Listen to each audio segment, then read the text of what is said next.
All right, look, here's what I can concede about consciousness. One, we have a conscious experience. True. We have a thing that feels special that we have given the word consciousness to. Another thing is that it's possible that since life's figured out quantum mechanics, whatever, and uses it to its advantage, then the method that I talked about where somehow a network in the brain is able to, like that, in response to its immediate surroundings, modify other networks such that there are new behavioral outputs. Maybe it's doing that through quantum mechanics. I think it would be dangerous to evolve that way, but this is just my macro mind. So those are the two things that, I can say, because I feel like I got caught up in this consciousness doesn't exist. It doesn't exist in a sense, in most of the senses. And so, all right, so that's what I want to say now is that, so how do we define consciousness? We talked a lot about different sort of elements, things that relate to consciousness. All right, well, here's one thing that we haven't talked about, but has sort of come up. It's just sort of intuitively to try to understand what consciousness is to us. I'm thinking about there are some people you would describe, right, as like not really being there, and other people who are much more present. And maybe it's just me, but that's for me kind of associated with consciousness. Like I feel like I am like a real like human being who's like alive, like awake, not an NPC who just keeps going like this and can't say anything other than go that way, and blah, blah. They're not really there. They're not really engaged with the surroundings. They're not really responding to me. And I feel like I am a present human being, this soul that is here, that sees the things around it, that engages with those. And in conversation, I feel particularly sort of good at that. I think that I'm catching things in the conversation that other people aren't catching. And it's like, how do you not see that?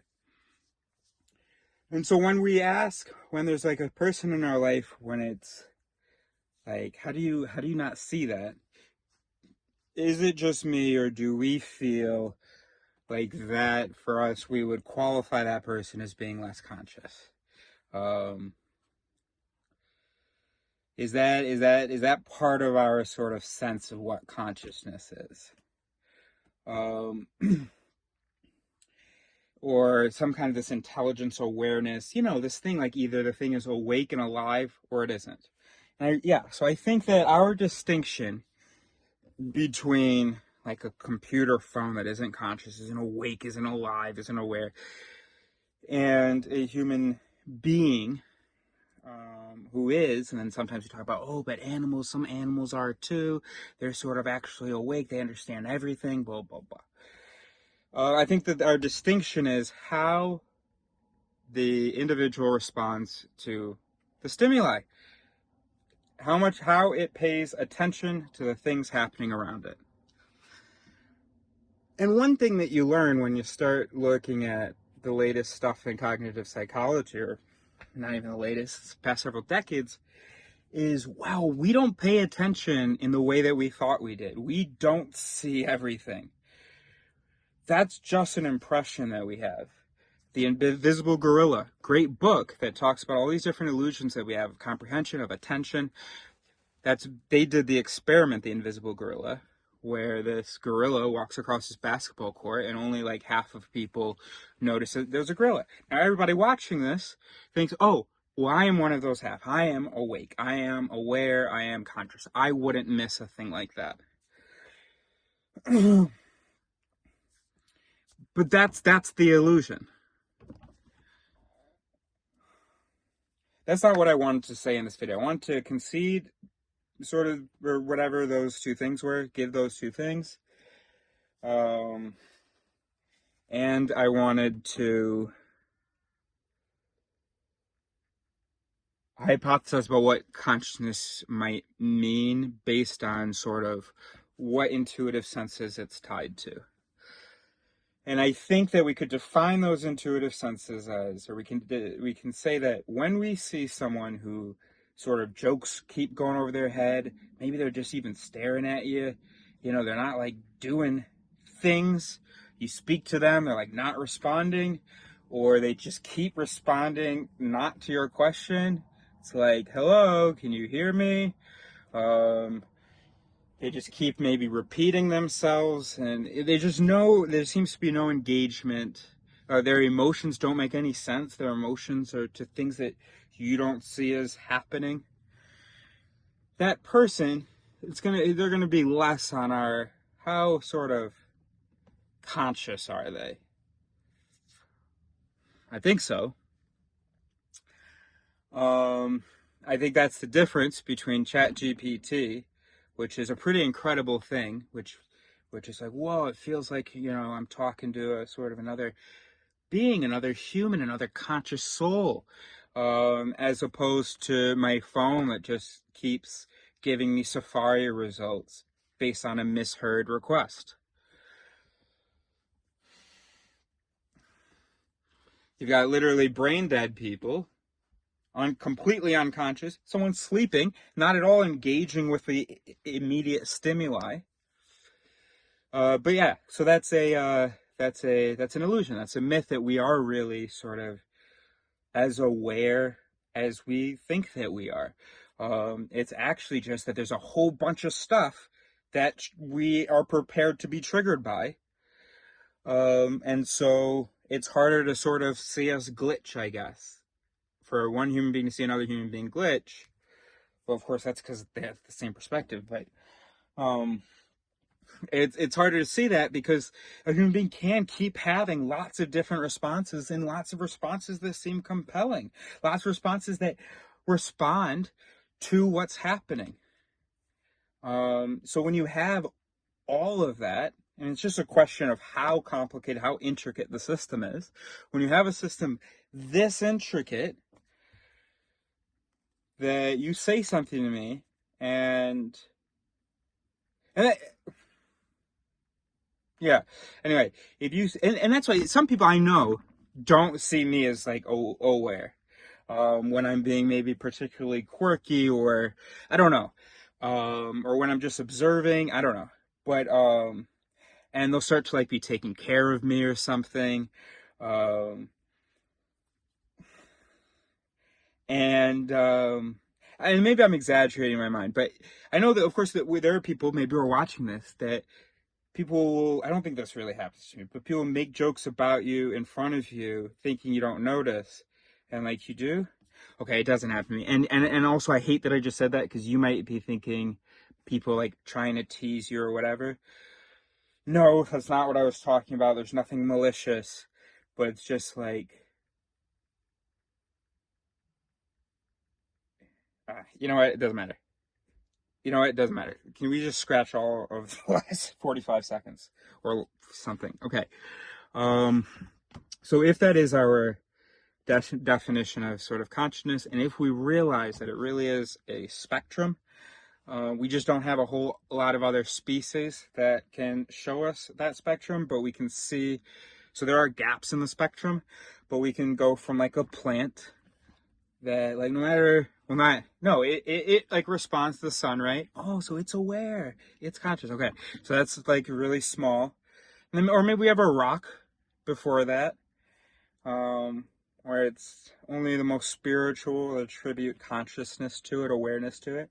Move up to a plant, then you've got, you know, some fish, then you get up to a pet, so something whose mechanisms co-evolved with ours.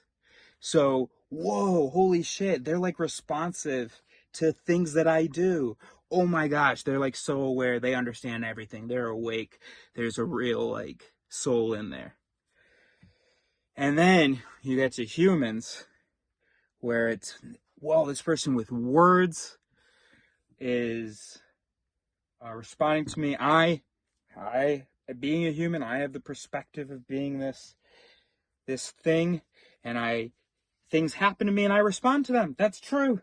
I am engaged with my surroundings. And then you look at the experiments, you realize just how much we miss, or how much our attention and memory is influenced by things that, and then we're convinced of the new belief or whatever. Like, for instance, if there's a car accident, you have some witnesses. How fast was the car going when it crashed into the second car? You ask other witnesses, how fast was the car going when it bumped in the other car, or even maybe just when it hit the other car? And you're going to get different. The witnesses are going to give you, the averages are going to be different. So the witnesses who heard the word crash are going to estimate a higher speed than the witnesses who heard the word hit or bump or whatever. So, and then you should be thinking, because we all have this illusion, it's what I'm feeling. Oh, not me though.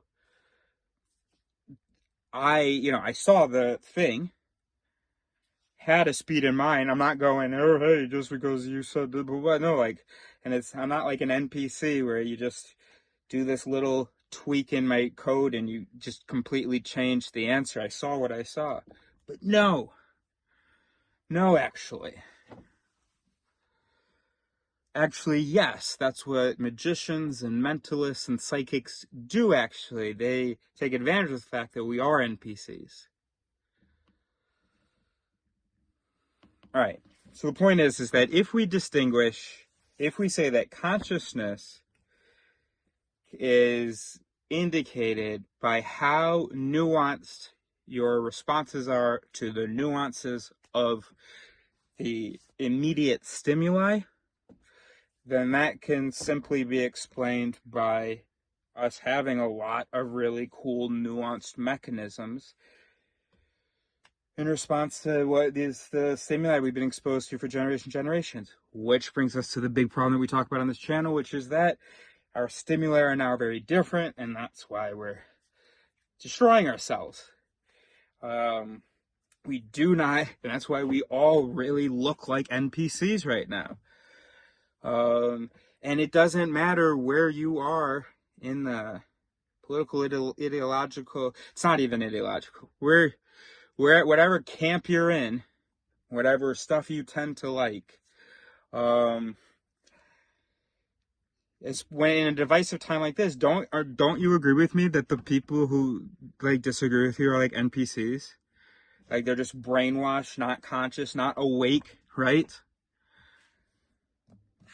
So I think that definition works as sort of trying to articulate our intuitive sense of what consciousness is. One of the pieces. Then the other piece is the unity of self. And there's some other pieces, but a major piece of it is sort of awareness and engagement.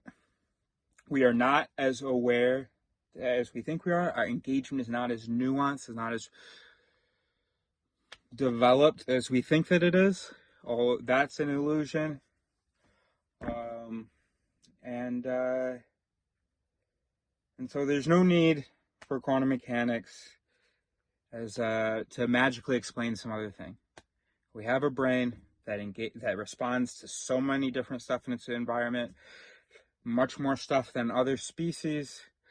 So the brain has the impression of being awake, whereas other brains are asleep. Dog brains are asleep. That dog brain's asleep, but it's not, right? Look at his ears. Oh my gosh, you're right. He has a soul. He is here. He is present. He's understanding everything. So we just have such good. It's like ChatGPT. It's just such good stringing of words together and such good nuance. It doesn't even have to be reasonable. People say such crazy shit, but it's just the nuance and complication, and that they have so many different ways of responding to things. And sometimes it's all the same way, but sometimes it's just different words, and then they deflect, and it's always the same pattern. But anyway, and for me, it's obvious that we're NPCs. it's so obvious that we're NPCs. You know, when I have conversations with people, it's rare that I'll feel like I'm talking like another present human being who like hears the words coming out of my mouth, can imagine what's happening in my mind, and I am able to imagine, well, in any case, I feel like I'm able to imagine what's happening there. Actually, no, when I'm talking to someone who I feel like is awake, I have trouble. I feel like, oh, this is like a real person. It's not like simple programs running right now. And what's the difference between the people who I go, oh wow, you're like a real person, a real mystery, a real, soul incomprehensible, blah blah, and like really well, those people are just engaging with the stuff that I'm putting out there. So for instance, the last person was, oh, well, my mom. I was just on the phone with my mom, and she's a great listener. So when I'm talking to her, and she'll often respond to, what I'm saying. But then she gets very NPC when I start talking about the stuff that I talk about, or when I start digging a little bit into the basic conversations and all of a sudden she's glitching. I'm like, do you not hear what I'm saying? So, and then before that, it was with that California kid, Leo, excuse me, who, because, yeah, I wouldn't even sometimes have to finish my sentences, right? Sometimes, there would be moments where it was like, oh, yeah, or, we would just give a few words and we were just really on the same wavelength. And that's just, wow, so nuanced his responses, and he's responding to everything that I am also experiencing. Wow, he's also present and aware and awake. And then other people who are missing what I am experiencing, oh, those people are not awake. But it's an illusion. Leo's very, very smart, and so I didn't see him glitch in the conversation. There wasn't like a thing where like he kept like going in a circle or something, where he's like begging the question maybe, or he kept equivocating on a term and just not being able to see it, or he just kept repeating himself, or no, he would respond to everything I was saying. That's just because he's super smart. He's not awake, conscious. He does just some really great mechanisms, at least ones that are aligned with me, which is why, of course, I think he's awake. Maybe we're both completely wrong. And then we're the NPCs. So yeah, that's so if you don't be so amazed, we're not actually conscious. We're not actually engaging with everything, and it's not always as developed as it seems. But yes, we do have some really impressive ability to say lots of different things and really respond to the environment and blah blah blah. But it shouldn't be surprising that we have that impressive thing. I mean, our brain is absolutely incredible relative to the other species who don't seem to have that same reactivity that we do. And as evolution continues on whatever planet, there are going to be things that see us as dogs. Like, they're going to look at our history, they're going to see our movies, and it's going to be looking at two dogs barking together. There's no nuance, it's just like a slight change in volume, there's some change in like facial expression, they respond to this. Every time they see a ball, they always run to it. Every time they hear plastic, they always go smell, and then they go to the master and sit down. Wow, how predictable. That's us, bro. Just not from our perspective. And besides examples of the predictability of like a dog's behavior, for instance, and so we humans are like, oh, they're not really awake. It's so predictable what they're gonna do. They're just like these. We can kind of understand better how they maybe are input-output machines. But for I'm sorry, I lost my train of thought.